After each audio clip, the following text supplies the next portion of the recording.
प्रस्तावों पर लगेगी मुहर। पशुओं को लंपी वायरस से बचाने के लिए केंद्र सरकार ने राज्यों के लिए जारी की एडवाइजरी। झारखंड सरकार ने जारी किया टोल फ्री नंबर।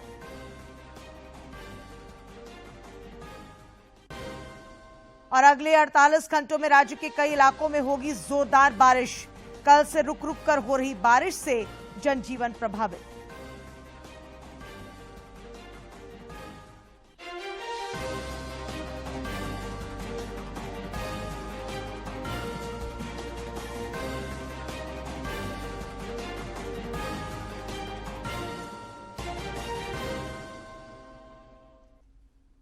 नमस्कार, खबरें झारखंड में आपका स्वागत है। मैं हूं डॉक्टर अशीता आनंद और अब समाचार विस्तार से। आज हिंदी दिवस है। आज ही के दिन 1949 में संविधान सभा ने देवनागरी लिपि को देश की आधिकारिक भाषा के रूप में लागू किया था। हिंदी दिवस पर देश भर में कई कार्यक्रमों का आयोजन किया जा रहा है।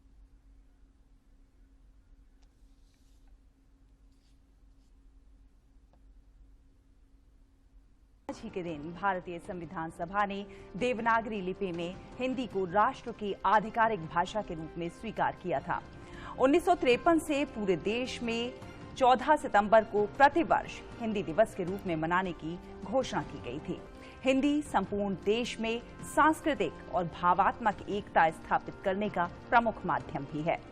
राष्ट्रीय अस्मिता और सांस्कृतिक राष्ट्रीय स्वाभिमान को एक सूत्र में पिरोने वाली हिंदी आत्मनिर्भरता का एक सशक्त आधार भी है। हिंदी को राजभाषा के रूप में अपनाने के उपलक्ष्य में हर साल हिंदी दिवस मनाया जाता है। प्रधानमंत्री नरेंद्र मोदी ने ट्वीट कर सभी देशवासियों को हिंदी दिवस की शुभकामनाएं दी हैं। में भारत को एक विशिष्ट सम्मान दिलाया।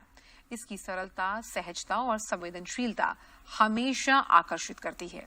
हिंदी दिवस पर मैं उन सभी लोगों का हृदय से अभिनंदन करता हूं जिन्होंने इसे समृद्ध और सशक्त बनाने में अपना अथक योगदान दिया। राजधानी रांची सहित राज्य भर में हिंदी दिवस पर कई कार्यक्रमों का आयोजन किया जा रहा है। राजधानी रांची स्थित प्रोजेक्ट भवन सभागार में आज दोपहर बाद हिंदी दिवस पर समारोह का आयोजन किया जाएगा, जिसमें मुख्यमंत्री हेमंत सोरेन मुख्य अतिथि के रूप में शामिल होंगे।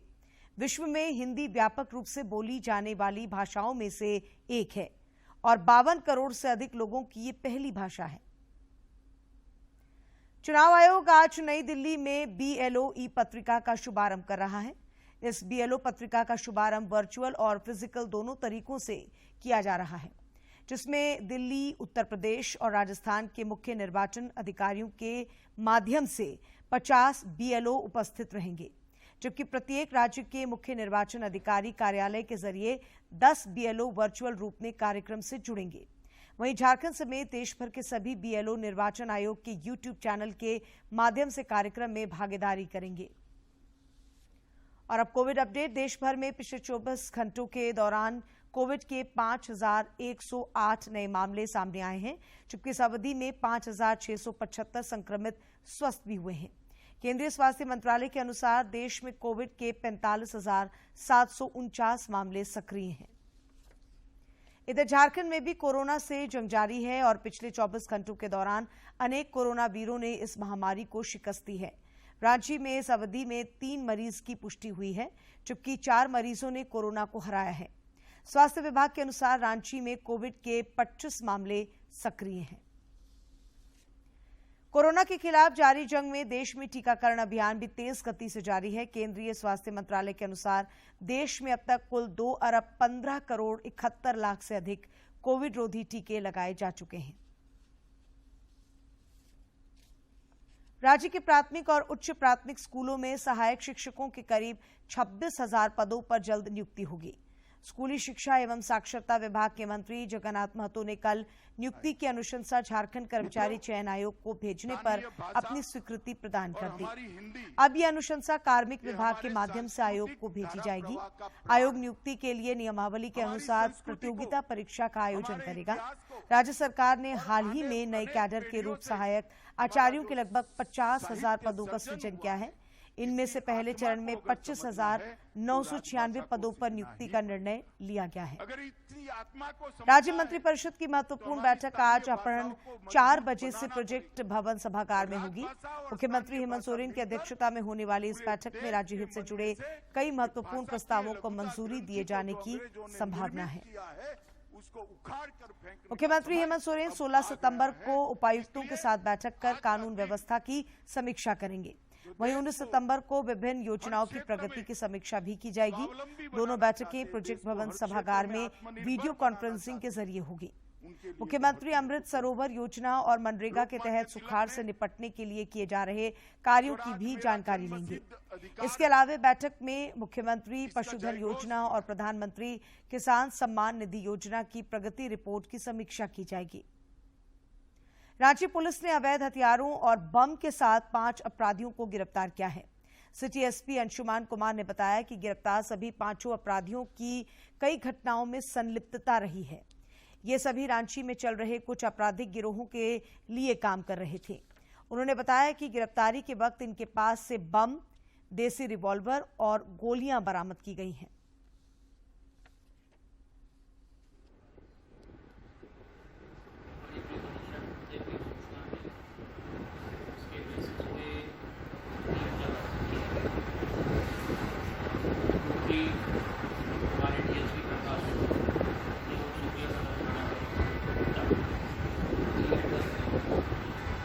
द्वारा वर्मा नामक व्यक्ति उसके ससुराल में रांची सहित देवघर और चतरा में लंपी वायरस के संदिग्ध मामले सामने आने के बाद पशुपालन विभाग ने टोल फ्री नंबर 1800-309-771 जारी किया है। इस नंबर पर दिन के 11 बजे से शाम 5 बजे तक फोन कर किसान पशुओं के बचाव की जानकारी हासिल कर सकते हैं। वहीं दूसरी ओर सभी जिला पशुपालन पदाधिकारियों को सतर्क रहने और टीका खरीदने को कहा गया है। लंपी वायरस और इसके चलते मवेशियों में आ रही बीमारियों की रोकथाम से बचाव को लेकर पशुपालन विभाग किसानों को जागरूक करेगा। इधर केंद्र सरकार ने इस बीमारी से निपटने के लिए राज्यों को एडवाइजरी जारी की है। वायरस की वजह से 67,000 से अधिक पशुओं की मौत हो चुकी है। बीमारी से निपटने के लिए केंद्र सरकार ने राज्यों को एडवाइजरी जारी करने के अलावा कंट्रोल रूम बनाकर राज्यों के साथ सतत संवाद जारी रखा है। केंद्र सरकार द्वारा लंपी वायरस के प्रसार को देखते हुए 8 से अधिक राज्यों में मवेशियों में टीकाकरण के लिए बड़े पैमाने पर प्रयास किया जा रहा है। भारत सरकार के अनुसार पशुओं में फैले लंपी वायरस पर काबू पाने के लिए गोट पॉक्स टीके का उपयोग किया जा रहा है। लंपी वायरस से निपटने के लिए जल्द ही लंपी प्रो वैक इंड नाम का एक टीका भी आएगा, जो कृषि अनुसंधान निकाय ICAR के 2 संस्थानों द्वारा विकसित किया गया है। लंपी स्किन डिजीज को लेकर जिस तरह की शुरुआत हमारे देश में हो गई और ये तीसरा राउंड जो 2022 में वापस डिजीज आई है, इसके रोकथाम के लिए, इसके प्रिवेंशन के लिए, इसके कंट्रोल और कंटेनमेंट के लिए हमारी तरफ से एडवाइजरीज लगातार सरकार के राज्य सरकारों को दी जा रही हैं। उन्हें 3 या 4 महत्वपूर्ण मुद्दों पे हम बात करने की कोशिश कर रहे हैं। नंबर 1 तो हम ये कहते हैं कि जो एनिमल्स अफेक्टेड हैं उन्हें क्वारंटाइन करना बहुत इंपॉर्टेंट है, उनका आइसोलेशन सबसे ज्यादा महत्वपूर्ण है। दूसरा महत्वपूर्ण इसमें जरूरत है कि किस तरह से मक्खी मच्छर को हम बचाव कर सकें, वेक्टर कंट्रोल, क्योंकि ये बीमारी मच्छर मक्खी के थ्रू ही फैलती है। तीसरा जो सबसे इम्पोर्टेंट है कि प्रिवेंशन, जो जानवर अभी बीमार नहीं हुए हैं उनमें टीकाकरण की जरूरत। लंपी वायरस का असर मुख्य तौर से गुजरात, राजस्थान, पंजाब, हरियाणा, उत्तर प्रदेश, उत्तराखंड, मध्य प्रदेश और जम्मू कश्मीर में है। वहीं आंध्र प्रदेश और अंडमान और निकोबार द्वीप समूह में कुछ ही मामले हैं। लंपी वायरस से सबसे ज्यादा राजस्थान में गौधन की मौत हुई है। पशुपालकों की मांग है कि इसे महामारी का दर्जा देकर मृत पशुओं का मुआवजा मिले। हम तो यही चाह रहे हैं कि आप लोग जल्दी जल्दी काऊ तक पहुंचाएं ताकि उनकी लंपी जाए और देश में गाय को बचा सके। लंपी की अभी वो बीमारी चल रही है, उसकी वैक्सीन बननी चाहिए। ये तो है, रक्षा टीका है, ये अच्छी दवाइयाँ हैं। बीमारी बहुत हो रही है और बीमारी से गायें मर रही है, तो आप गायों को कोई दवाई बनाओ वैक्सीन कि भाई गायें नहीं मरे। लंपी वायरस से निपटने के लिए केंद्र ने राज्यों को 9 करोड़ रुपयों की वित्तीय मदद की घोषणा की है। केंद्रीय पशुपालन, डेयरी व मत्स्य पालन मंत्री परषोत्तम रूपाला प्रभावित राज्यों का दौरा भी कर चुके हैं। कोयला मंत्रालय ने कल वाणिज्यिक कोयला खनन नीलामी के अंतर्गत 5 राज्यों की 8 खदानों की ई नीलामी की। कोयला मंत्रालय ने बताया कि इनमें छत्तीसगढ़ के सुरसा खदान, महाराष्ट्र की दाहेगांव, मकरधोकरा और मरकी मंगली खदानें तथा झारखंड की जीतपुर और बसंतपुर खदानें शामिल हैं। मंगलवार को 5 राज्यों की 8 खदानों की ई नीलामी की और 2 कोयला खदानों की आज ई नीलामी की जाएगी। कोयला मंत्रालय ने बताया कि छत्तीसगढ़, महाराष्ट्र, झारखंड, मध्य प्रदेश और ओडिशा की खदानों की ई नीलामी की गई। इन खदानों का कुल कोयला भंडार 2157 मिलियन टन है। केंद्र सरकार का निकट भविष्य में 107 से अधिक कोयला ब्लॉकों की नीलामी का लक्ष्य है। ऊर्जा जरूरतों को पूरा करने और औद्योगिक विकास को बढ़ावा देने में आत्मनिर्भरता हासिल करने के उद्देश्य से प्रधानमंत्री नरेंद्र मोदी ने जून 2020 में वाणिज्यिक खनन के लिए कोयला खदानों की नीलामी शुरू की थी। मंत्रालय ने अब तक 85 मिलियन टन प्रति वर्ष से अधिक की कुल अधिकतम उत्पादन क्षमता वाली 43 कोयला खदानों की सफलतापूर्वक नीलामी की है।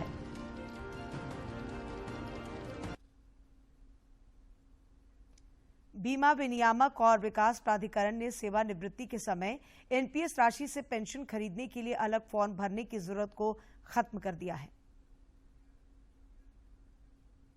हितों की रक्षा करना है। नियामक ने कहा है कि वरिष्ठ नागरिकों के जीवन को आसान बनाने के लिए राष्ट्रीय पेंशन योजना की आय से तत्काल पेंशन उत्पादों को लेने के लिए अलग से फॉर्म जमा करने की जरूरत में ढील दी गई है। समाचारों का सिलसिला जारी रहेगा, लेकिन इस विराम के बाद।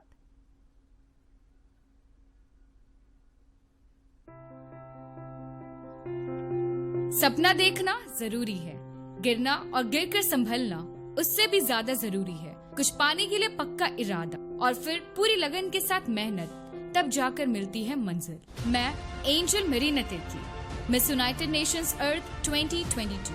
आप भी बदल सकते हैं देश की तस्वीर। अब आपकी बारी है, आपकी आवाज बने लोकतंत्र की पहचान। अगर आप 18 साल के हैं या होने वाले हैं तो अब साल में 1 नहीं 4 अलग अलग तारीखों 1 जनवरी, 1 अप्रैल, 1 जुलाई और 1 अक्टूबर की अहर्ता तिथि के अनुसार वर्ष में कभी भी वोटर लिस्ट में नाम जुड़वाएं। अपना आधार नंबर वोटर लिस्ट से जुड़वाएं, ऑनलाइन वोटर हेल्पलाइन ऐप या nvsp.in पर आवेदन करें। एक सही फैसले से ही मिलती है जिंदगी को सही दिशा। इसलिए जागरूक बने, मतदाता बने, लोकतंत्र की मजबूती का हिस्सा बने।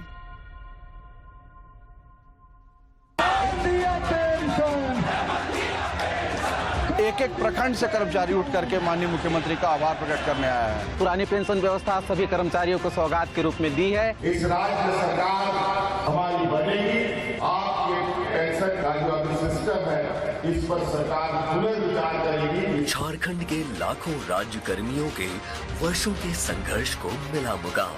1 सितंबर को अभी हमारा पुराना पेंशन चालू हुआ है। हमारे झारखंड के सीएम नहीं होते तो हमें बुढ़ापे का सहारा पुरानी पेंशन व्यवस्था नहीं मिल पाती। हमें मैं बोलने पर विश्वास नहीं रखता, मैं काम करने पर विश्वास रखता। मेरे लिए तो ये अमृत वर्षा है और अंतिम सांस तक मैं मुख्यमंत्री जी के इस वरदान को नहीं भूलूंगा। वादा हुआ पूरा। सीएम हेमंत सोरेन के कुशल नेतृत्व में सरकार ने लाखों राज्य कर्मियों और उनके परिवार का भविष्य किया सुरक्षित।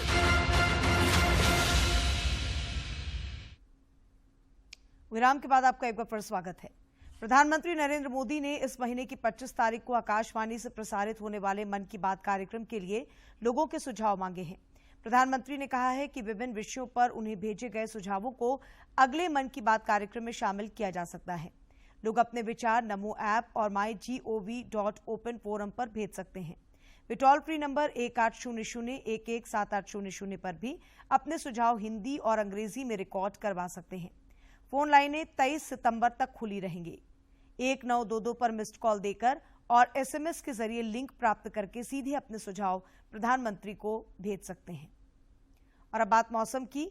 अगले 48 घंटों में राज्य के कई इलाकों में जोरदार बारिश होने की संभावना है। वहीं कल से रुक रुक कर हो रही बारिश से जनजीवन प्रभावित हुआ है।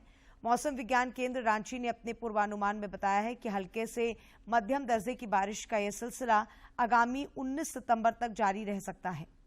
इसे लेकर येलो अलर्ट जारी किया गया है। पिछले 24 घंटों में सर्वाधिक 102.4 मिलीमीटर बारिश कोडरमा के परसाबाद में रिकॉर्ड की गई। प्रधानमंत्री नरेंद्र मोदी को मिले उपहारों की प्रदर्शनी और ई नीलामी समय समय पर होती रही है। ई नीलामी में प्राप्त राशि का इस्तेमाल नमामि गंगे प्रोजेक्ट में इस्तेमाल किया जाता है। रांची में भी एक ऐसे युवा व्यवसायी हैं जिनके पास ई नीलामी से प्राप्त 2 उपहार हैं जो इनके ऑफिस की शोभा बढ़ा रहे हैं।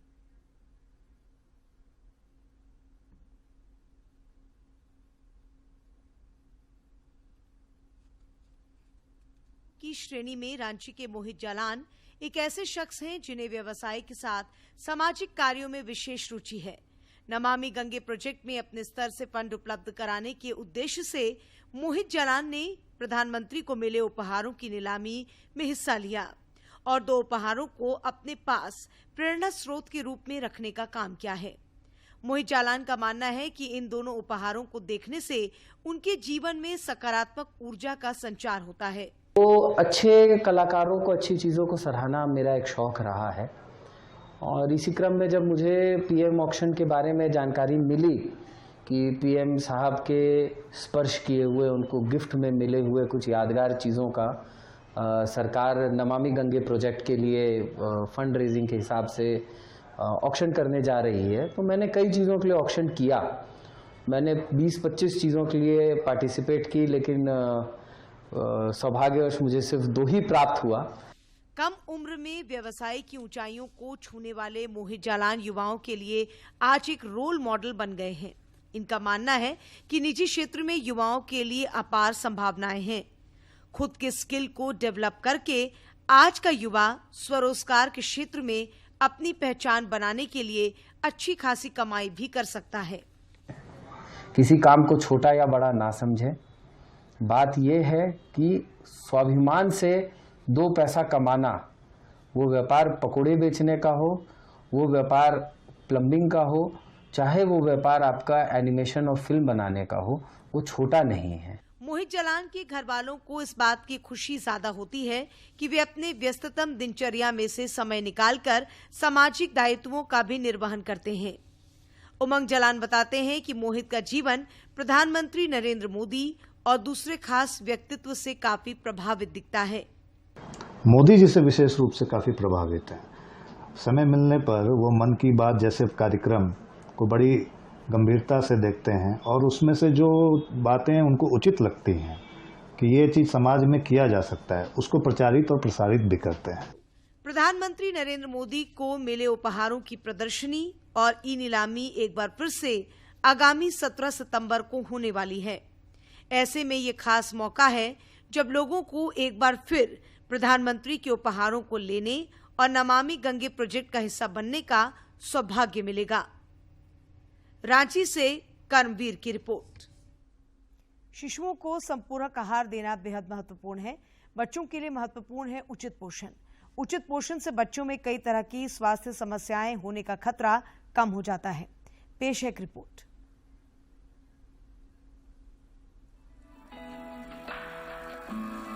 सही पोषण हमारे शारीरिक स्वास्थ्य के लिए जितना आवश्यक है, उतना ही महत्वपूर्ण है हमारे मस्तिष्क के स्वास्थ्य के लिए। यदि आहार में पौष्टिक तत्वों को सम्मिलित न किया जाए या पौष्टिक आहार का सेवन न किया जाए तो मस्तिष्क में कई तरह की समस्याएं होने का खतरा बढ़ जाता है। ब्रेन हेल्थ के बारे में हम सोचें तो और करीब संबंध इसमें ऐसा है कि सडनली ही नहीं, कुछ चेंजेस धीरे धीरे हो सकता है। जैसे कुछ डेफिशिएंसी से, B12 के डेफिशिएंसी आप देखें तो जो डिमेंशिया है, जिसके कारण हमारा मेमोरी खो देते हैं, हमारी पर्सनालिटी चेंज होता है, वो डिमेंशिया की जो प्रॉब्लम B12 डेफिशिएंसी में हो सकता है। इसके अलावा हमने देखा कि जैसे हमारे नसें हैं, नर्व्स है, वो खराब हो सकते, पैरालिसिस हो सकता है। और विटामिन B12 ही नहीं, बहुत सारे ऐसे विटामिन है, विटामिन डी है और विटामिन सी के साथ आपको पता है कि हमारी इम्यूनिटी कम हो जाती है। अगर उसकी डेफिशिएंसी हुआ, उसके दौरान कई तरह की इन्फेक्शंस हो सकती है। इन्फेक्शंस ब्रेन में भी हो सकता है। मस्तिष्क में कई अलग अलग भाग होते हैं जो सुनने, चलने से लेकर समस्या समाधान और हम कैसा महसूस करते हैं, इन सभी क्रियाओं को नियंत्रित करते हैं। मस्तिष्क स्वस्थ और बीमारियों से सुरक्षित रहे, इसके लिए अपने आहार पर विशेष ध्यान देना जरूरी है। स्वस्थ मस्तिष्क के विकास को बढ़ावा देने का कार्य गर्भावस्था से पहले ही शुरू हो जाना चाहिए। गट माइक्रोबायोम की संतुलन अगर बिगड़ा है, क्योंकि हमारे खान पान ठीक नहीं है, उसके वजह से हमको डिमेंशिया हो सकता है, अल्जाइमर्स डिसीज हो सकता है, पार्किंसंस डिसीज है और न्यूरोडिजेनरेटिव कंडीशन है। आपने ये बात सुना होगा, स्ट्रोक या ब्रेन अटैक और कुछ डिजेनरेटिव डिसीजेस है। उसके अलावा डीमाइलिनेटिंग डिसीजेस, मल्टीपल स्क्लेरोसिस, ये यंग एज में भी हो सकता है, उसके साथ भी जुड़ा हुआ है। मस्तिष्क के समुचित विकास के लिए एक मजबूत नींव की आवश्यकता होती है, जो पोषण द्वारा बनती है। बचपन से ही स्वस्थ मस्तिष्क का विकास और सही देखभाल पोषण पर निर्भर करता है। शरीर और मस्तिष्क के लिए पोषण और देखभाल आवश्यक है, जिससे मस्तिष्क का विकास ठीक हो और आने वाले समय में बीमारियों का खतरा कम हो। यदि आप अपने मस्तिष्क को स्वस्थ रखना चाहते हैं तो पौष्टिक आहार का सेवन अवश्य करें। Kiran Bhardwaj, DD News. Heritage walk के आज के सेगमेंट में हम आपको सैर कराते हैं राजस्थान में स्थित रणथंभौर किले की।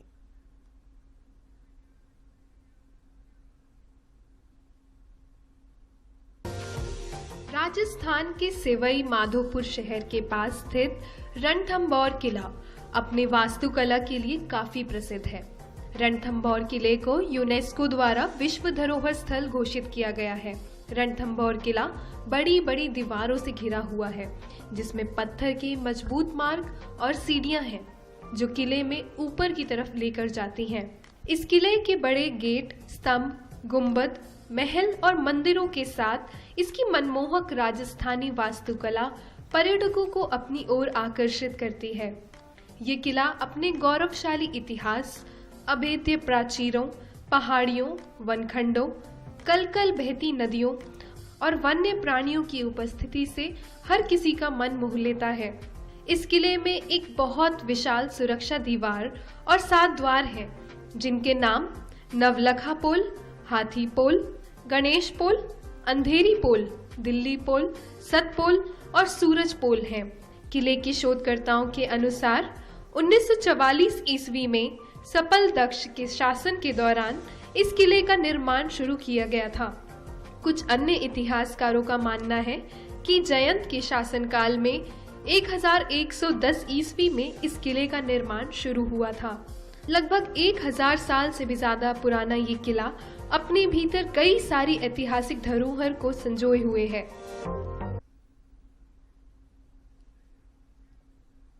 मशहूर फिल्म निर्माता और निर्देशक जीपी सिप्पी की आज जयंती है। आइए देखते हैं कुछ यादगार नगमों की झलकियां।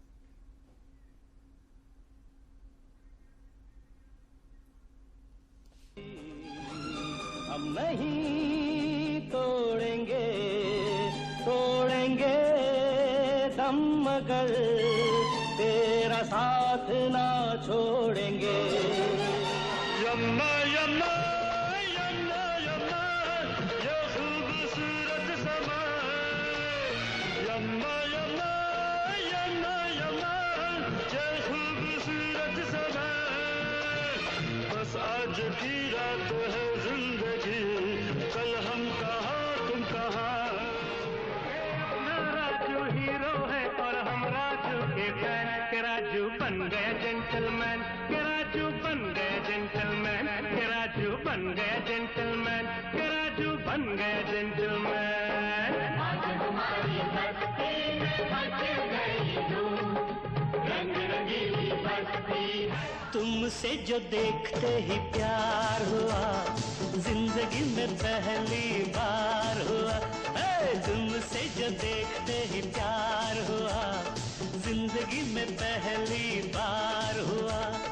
तुम इतने दिन थी कहाँ, मैं ढूंढता ही रहा। चेहरा है या चांद खिला, जुल्फ खनेरी शाम है क्या, सागर जैसी आंखों वाली। और अब कुछ खबरें राज्य के विभिन्न जिलों से।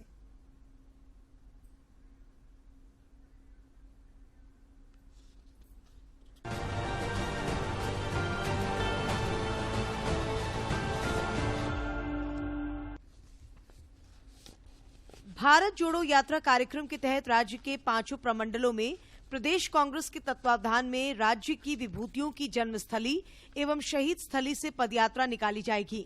इस पदयात्रा में राज्य के तमाम प्रमुख नेता सम्मिलित रहेंगे। गिरिडीह जिले के गांडे में हजारों की तादाद में महिलाओं ने पार्टी पर आस्था और विश्वास जताते हुए गांडे विधानसभा प्रभारी अर्जुन बैठा के नेतृत्व में आजसू का दामन थामा। इस दौरान गोमिया विधायक डॉक्टर लंबोदर महतो ने कहा कि हजारों महिलाओं के आजसू पार्टी में एक साथ आने से पार्टी के सामाजिक न्याय आंदोलन को बल मिलेगा। रिम्स दंत चिकित्सा के इंटर्न सौरभ प्रकाश को Indian association of forensic odontology के 19वें वार्षिक राष्ट्रीय सम्मेलन में पोस्टर प्रस्तुति प्रतियोगिता में प्रथम पुरस्कार मिला है। सौरभ प्रकाश ने पोस्टर प्रस्तुति में इंटर्न श्रेणी में प्रथम स्थान प्राप्त किया है। इस प्रतियोगिता में देश के सभी हिस्सों से छात्र छात्राओं ने भाग लिया था। रांची जिले के लालपुर थाना क्षेत्र से पुलिस ने फर्जी आधार कार्ड और पैन कार्ड बनाकर यूनियन बैंक और कैनरा बैंक में बचत खाता खोलकर पेट्रोल पंप, लोन दिलाने एवं अन्य प्रकार की ठगी करने वाले गिरोह का खुलासा करते हुए 2 लोगों को गिरफ्तार किया है। गिरफ्तार अपराधियों के पास से फर्जी आधार कार्ड, फर्जी पैन कार्ड और मोबाइल समेत एक लैपटॉप बरामद किया गया है। पलामू प्रमंडल के खाद्य उप निदेशक अनिल कुमार ने जिला आपूर्ति विभाग के कार्यों की प्रमंडल स्तरीय समीक्षा की। इस दौरान उन्होंने तीनों जिलों के जिला आपूर्ति पदाधिकारियों को लाभुकों को ससमय खाद्यान्न उपलब्ध कराने का निर्देश दिया। उन्होंने कहा कि समय से खाद्यान्न का उठाव करते हुए लाभुकों को समय से एवं निर्धारित मात्रा में अनाज उपलब्ध कराना सुनिश्चित कराएं। बोकारो जिले के गोमिया में राज्यव्यापी आह्वान के तहत माकपा प्रखंड कमेटी की ओर से स्थानीय जन मुद्दों को लेकर 10 सूत्री मांग पत्र गोमिया के प्रखंड विकास पदाधिकारी को सौंपा गया। कार्यक्रम का नेतृत्व माकपा के राज्य सचिव मंडल सदस्य रामचंद्र ठाकुर कर रहे थे। कोडरमा जिला परिषद बोर्ड की बैठक अध्यक्ष रामधन यादव की अध्यक्षता में हुई। बोर्ड की बैठक में राजस्व बढ़ाने समेत बोर्ड द्वारा संचालित योजनाओं का निरीक्षण संबंधित चर्चा के बाद प्रस्ताव पारित किया गया। बजरंग दल के प्रांत संयोजक दीपक ठाकुर ने ओरमांझी के प्रोजेक्ट बालिका +2 उच्च विद्यालय की घटना को गंभीरता से लिया है। उन्होंने कहा कि विद्यालय में आदिवासी और अन्य हिंदू छात्राओं को एक विशेष समुदाय के युवकों द्वारा सरेआम अवैध हथियार दिखाकर धमकी देने को बजरंग दल बर्दाश्त नहीं करेगा। पलामू के अपग्रेडेड राजकीयकृत +2 हाई स्कूल लोहड़ा और राजकीयकृत +2 हाई स्कूल सिलदाग छतरपुर में सड़क सुरक्षा जागरूकता अभियान का आयोजन किया गया। इस दौरान छात्र छात्राओं को सड़क सुरक्षा तथा यातायात के नियमों के विषय में विस्तार पूर्वक जानकारी दी गई। कोडरमा जिले के नगर पंचायत क्षेत्र अंतर्गत 129 फुटपाथ विक्रेताओं को स्वनिधि पहचान बोर्ड एवं स्वनिधि पत्र का वितरण किया गया। इस अवसर पर नगर पंचायत प्रशासक जितेंद्र कुमार जैसल ने बताया कि फुटपाथ विक्रेताओं को इस योजना से जोड़ने के लिए प्रयास जारी है।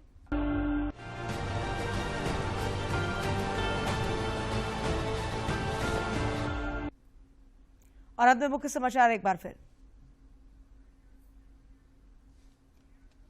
हिंदी दिवस पर देश भर में कई कार्यक्रमों का आयोजन। रांची में आयोजित हिंदी दिवस समारोह में शामिल होंगे मुख्यमंत्री हेमंत सोरेन। राज्य में पहले चरण में करीब 26,000 शिक्षकों की होगी नियुक्ति। राज्य मंत्रिपरिषद की आज होने वाली बैठक में कई महत्वपूर्ण प्रस्तावों पर लगेगी मुहर।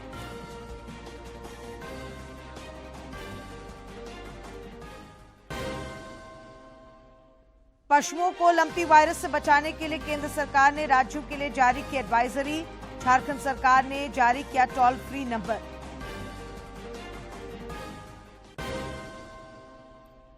और अगले 48 घंटों में राज्य के कई इलाकों में होगी जोरदार बारिश। कल से रुक रुक कर हो रही बारिश से जनजीवन प्रभावित।